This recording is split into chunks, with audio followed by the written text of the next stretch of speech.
Olá pessoal, tudo bem? Eu sou o professor Leandro Cordioli e hoje nós vamos começar o nosso encontro da 22ª edição do Grupo de Pesquisa em Filosofia do Direito. Nós estamos estudando as relações entre ética, política e justiça na obra de Aristóteles.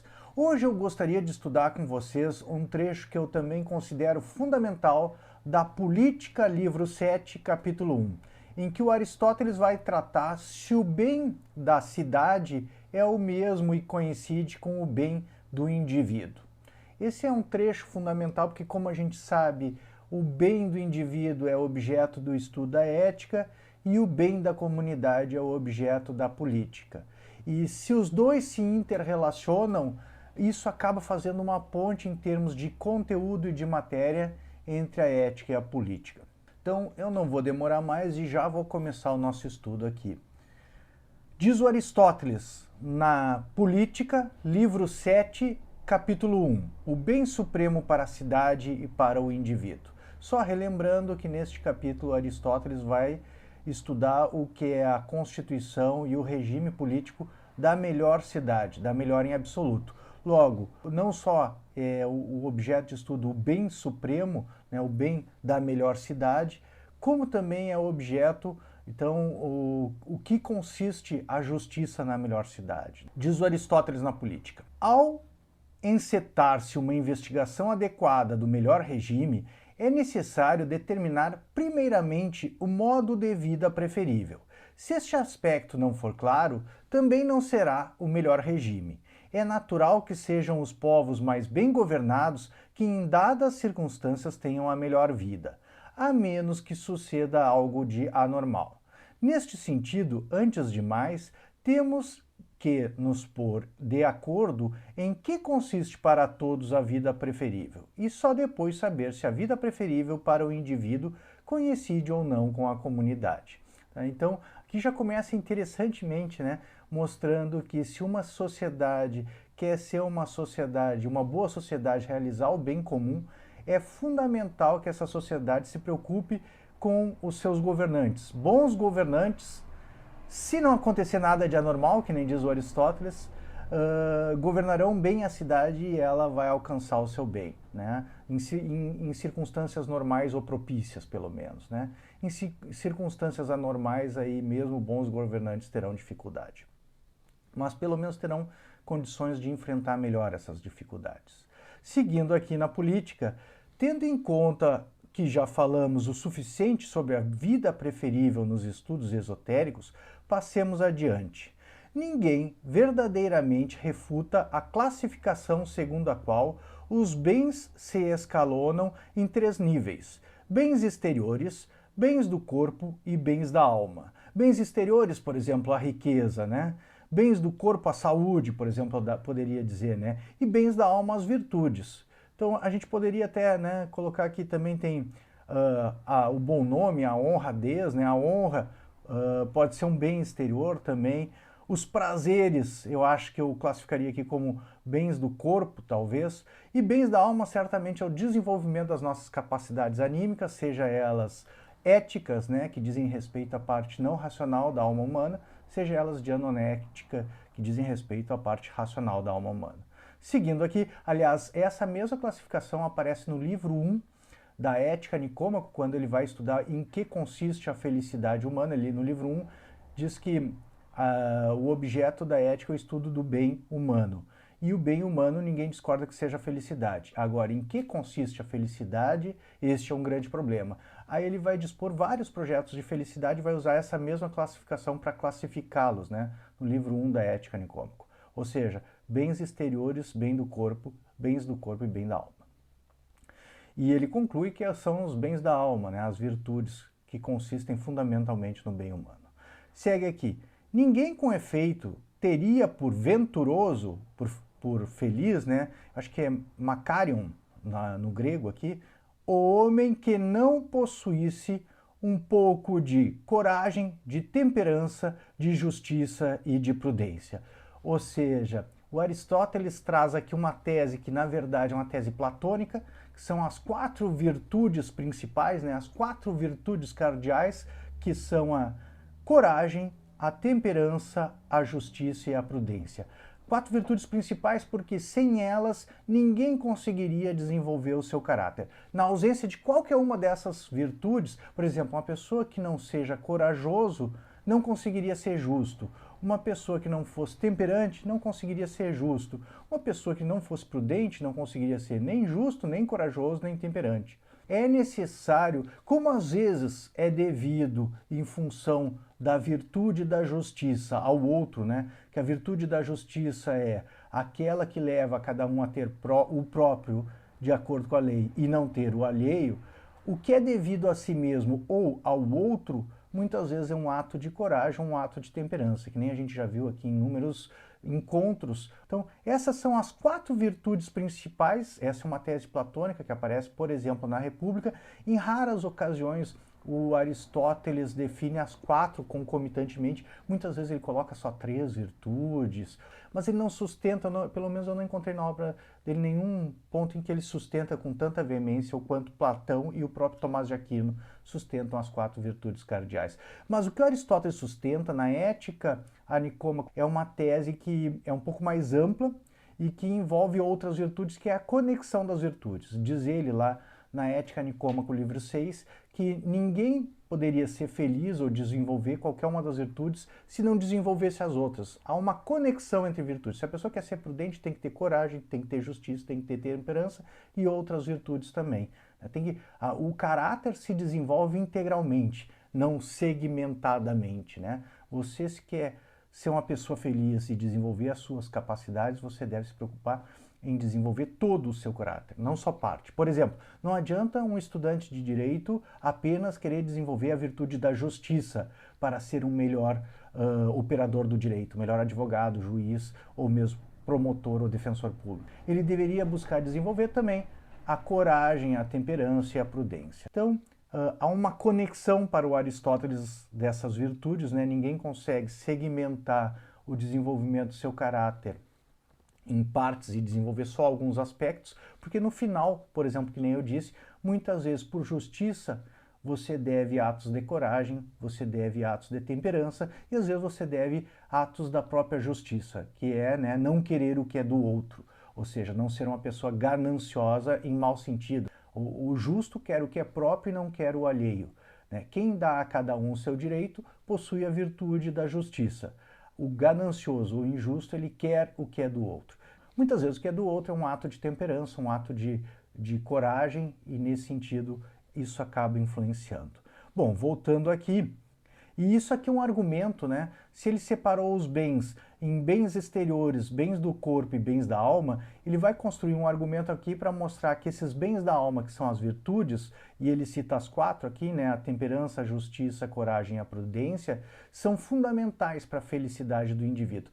Ao longo desse livro 7 da política, ele vai trazer de volta essa tese sobre a felicidade humana para ver se ela de fato coincide com a felicidade da comunidade. Mas aqui ele dá um tiragosto para nós já, né, mostrando que essas virtudes, esses bens da alma são fundamentais. Então eu vou retomar aqui porque esse parágrafo eu já citei em alguns textos.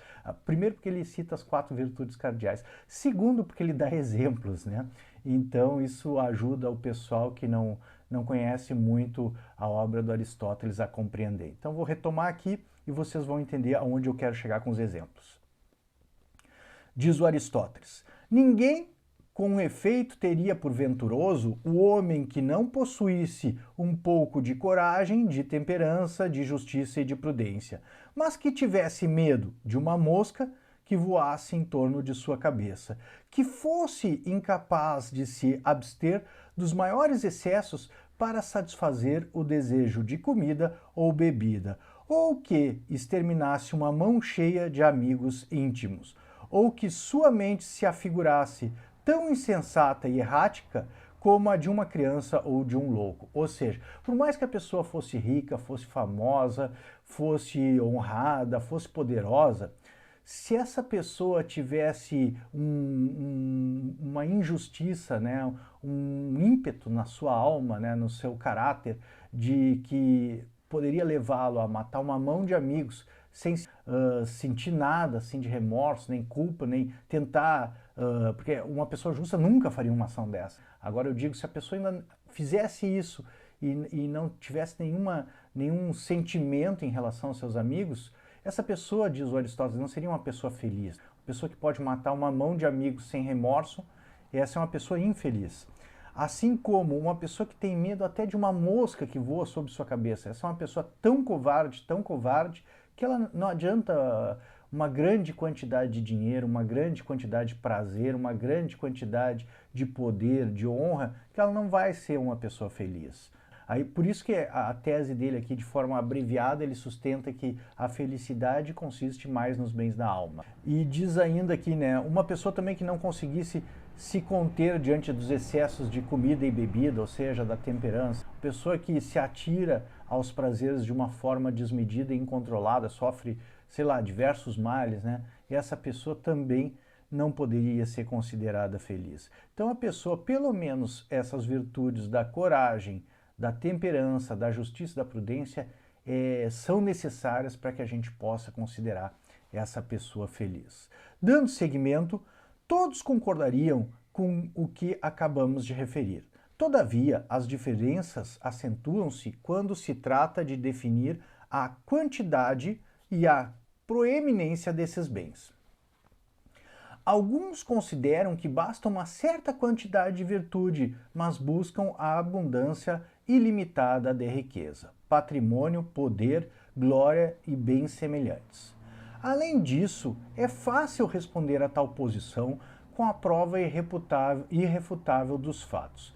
Com efeito, vemos que não adquirem e conservam virtudes através de bens exteriores, mas sim bens exteriores mediante as virtudes. Então, aqui o que o Aristóteles mostra, né, que a virtude é capaz de gerar bens exteriores. Né? Se a pessoa é temperante, corajosa, prudente, né, é uma pessoa sensata e justa, ela pode conquistar a glória, a fama e até mesmo a riqueza. Né? Então, ó, primeiro você precisa saber se controlar com seus gastos, ser uma pessoa temperante para poder acumular riqueza. Então, a virtude nesse sentido e a sensatez leva você a melhor administrar suas contas, situação financeira, né? Tem a prudência econômica. Mas, então, a virtude ela é capaz de gerar riqueza. Só que a riqueza, ao contrário, não é verdadeiro. A riqueza não é capaz de gerar virtude, né? Vamos lá. Vemos também que a vida feliz seja entendida como uma... Aqui está uma bênção, que eu acho que não é uma tradução boa para isso, tá? Mas então ele traduziu assim na esteira, tipo do Tomás de Aquino. Mas vou dar seguimento aqui. Vemos também que a vida feliz seja entendida como bênção ou como virtude, ou mesmo como ambas.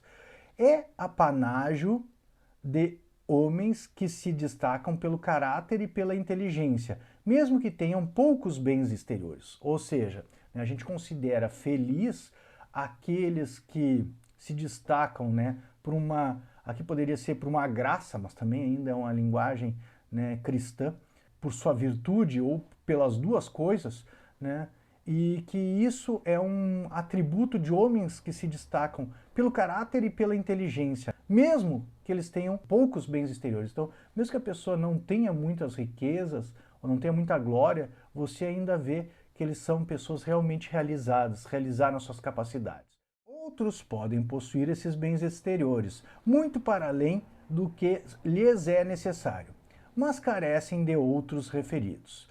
Também é fácil perceber isto mediante um exame teórico. Os bens exteriores, tal como um determinado instrumento, são limitados. Ora, os utensílios, quando usados em excesso, não beneficiam nem servem o seu utente. Já com os bens da alma sucede o contrário. Quanto mais abundantes, mais úteis, se para além da beleza tivermos que lhes atribuir também uma utilidade. Então, vejam, diferente do dinheiro, né, até diria, vamos pensar assim, um instrumento exterior, né, assim, para produzir algo, um machado. Quanto mais você usar uma faca, quanto mais você usar, mais ela vai perder o fio e mais ela vai se gastar. Por outro lado, né, um bem exterior, um instrumento exterior. Por outro lado, se a gente pensar em virtudes da alma como instrumentos para alcançar objetivos, que nem ele está propondo aqui, As virtudes, elas são desenvolvimento das nossas capacidades racionais e não racionais, e elas em si mesmas são bens. Então ele está propondo, na verdade, aqui uma tese secundária, né? Se nós não pensarmos elas como bens em si mesmos, mas pensarmos elas como úteis para alguma coisa, né? Que nem ele estava falando. Úteis, talvez, não só para a vida boa, mas úteis para conseguir riqueza, né? Que nem a temperança pode ser necessária para conseguir riqueza. Nesse caso, que ele diz, quanto mais você desenvolver a virtude da justiça, quanto mais você desenvolver a virtude da temperança ou da coragem, melhor você vai ser. Não vai gastar, pelo contrário, você vai aprimorar elas através do seu uso. Em geral, é evidente que a melhor disposição de uma coisa quanto à sua superioridade, se comparada com a melhor disposição de outra, mantém a mesma distância que existe entre coisas que dizemos que são disposições. Assim, se a alma é mais valiosa do que os bens possuídos ou o corpo, tanto em termos absolutos como para nós, necessariamente estarão na mesma relação com as suas melhores disposições. Então, aqui é uma tese até mais metafísica, né?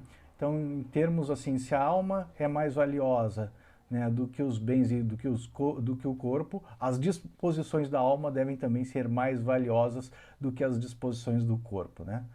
Ademais, é em vista da alma que esses bens são preferíveis, e os sensatos devem preferi-los, e não a alma em vista desses bens. Então, convenhamos, portanto, que cada um participa da felicidade na mesma medida em que participa da virtude e do discernimento, agindo em conformidade com ambos. Testemunho disso são as divindades, que são felizes e ditosas não devido a qualquer bem exterior, mas por si mesmas e por um certo modo de sua natureza. Deve, portanto, distinguir-se sorte e felicidade, que nem a gente viu já, né? A sorte tem um papel ético e um papel político, inclusive, né? O problema da sorte, que nem a gente viu, a pessoa pode se aprimorar mediante três, assim, recursos, né? A primeira é a natureza, a pessoa já nasce com determinadas inclinações. O segundo é o hábito, a pessoa desenvolve algumas inclinações que modificam aquelas inclinações de nascimento da pessoa ou reforçam elas, se forem boas. E a terceira é a educação, porque a educação, através da razão, ela pode convencer a pessoa de que determinadas coisas são boas. E a partir de então a pessoa escolhe adotar determinados hábitos que vão modificar as suas práticas e quem ela é, vão modificar a sua consciência, né? A pessoa vai se tornar uma pessoa diferente. Então, a natureza é uma questão de sorte, porque ou você já nasce com aquela inclinação ou não, né? Então, a posse de bens exteriores, também de riqueza, de bom nome, de honra, muitas vezes depende de elementos que não estão no nosso controle. Então, pode ser uma questão de sorte e de azar. É uma questão aleatória, que se for para bem, é sorte. Se não for para bem, é azar. É uma questão que a causa para ser gerada não está em nós, né? É uma questão que acontece por acaso, né? Não está em outra pessoa também, tá?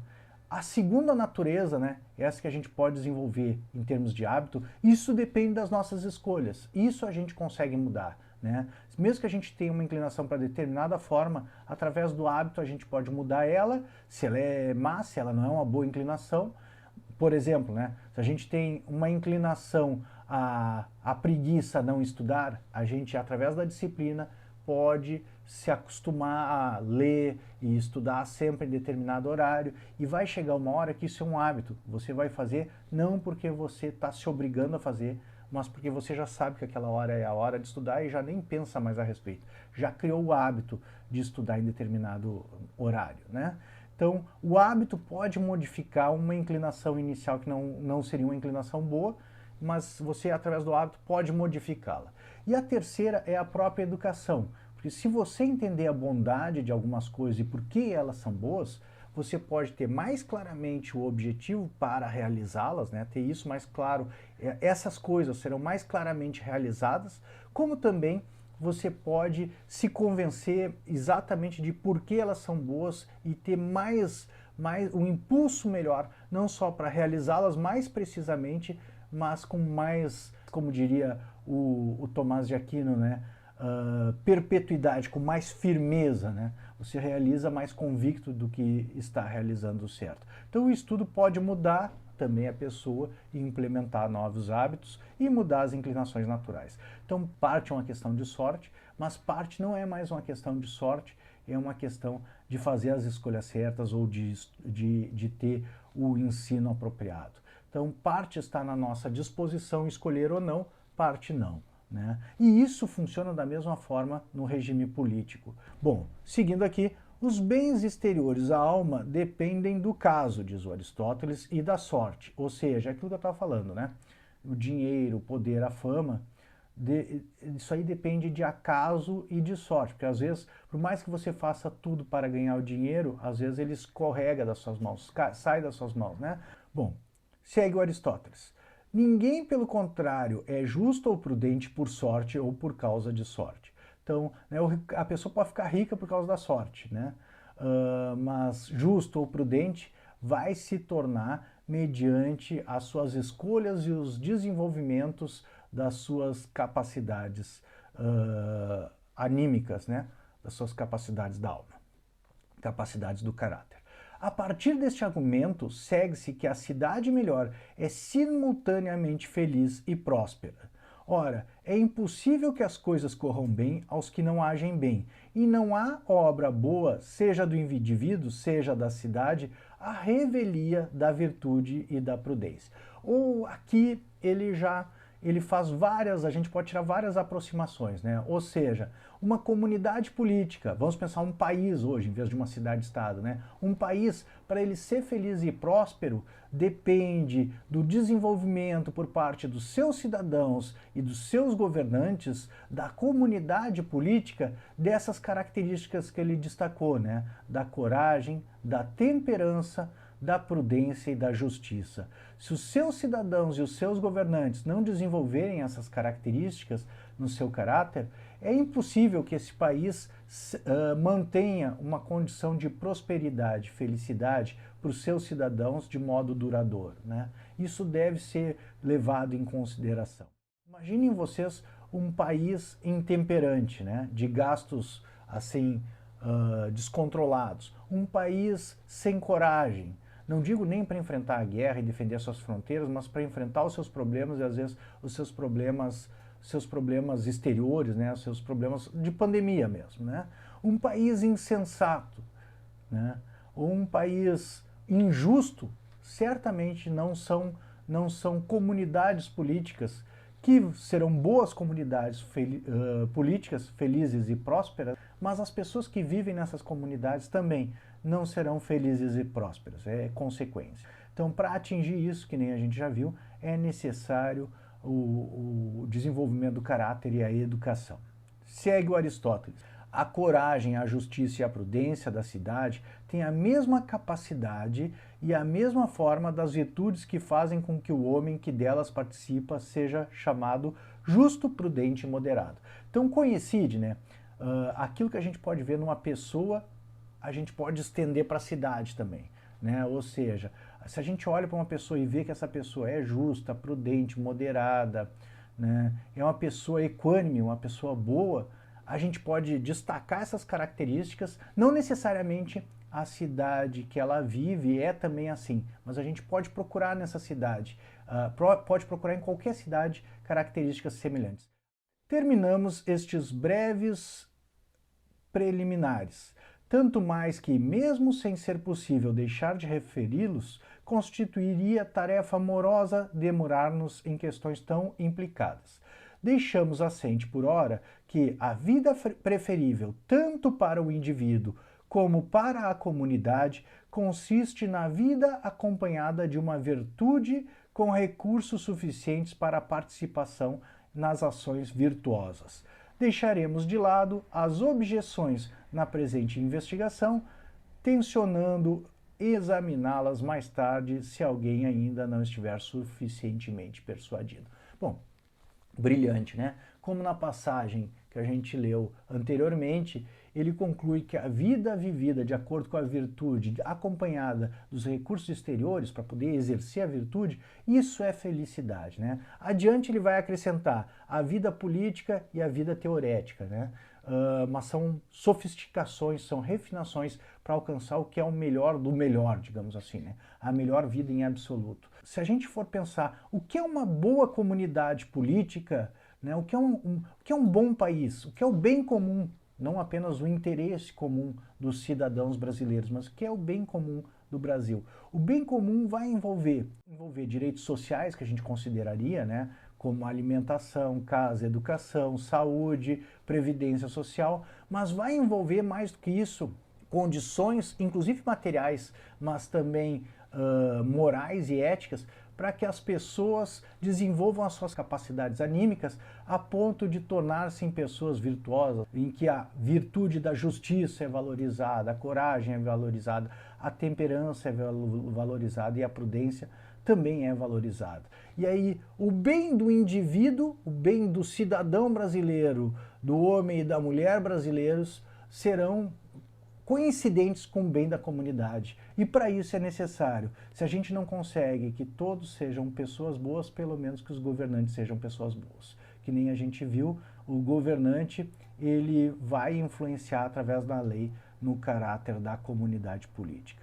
E com isso, eu gostaria de encerrar essa live por aqui. Vou me despedir de vocês, mas acho que eu sigo aqui conversando com os amigos no Instagram e no Facebook. Um abração do professor Leandro Cordioli.